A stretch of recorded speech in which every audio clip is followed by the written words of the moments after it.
زیر گنبد کهود دوتا عاشق بودن و کلی حسود، تقصیر همون حسودا بود که شدن یکی بود و یکی نبود.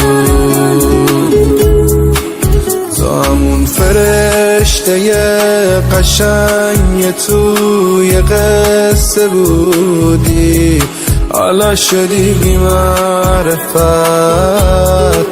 چجوری دلت اومد تنهام بذاری با تو هم بی معرفت؟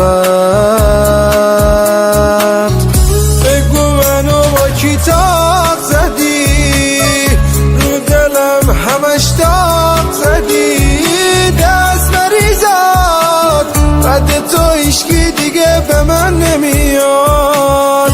بگو منو با کی تاق زدی، به دلم همش داغ زدی، دست مریزاد بعد تو هیچکی دیگه به من نمیاد.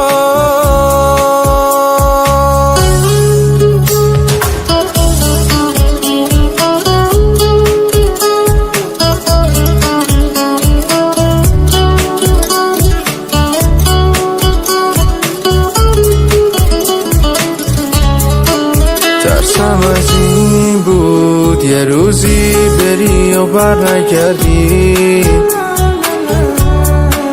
آخرش سرم اومد دیدی رفتی، دیدی چقدر تو نامردی.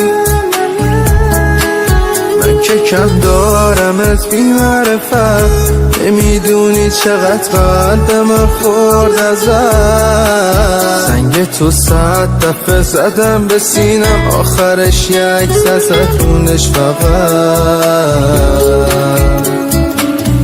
بگو منو با کی تاق زدی،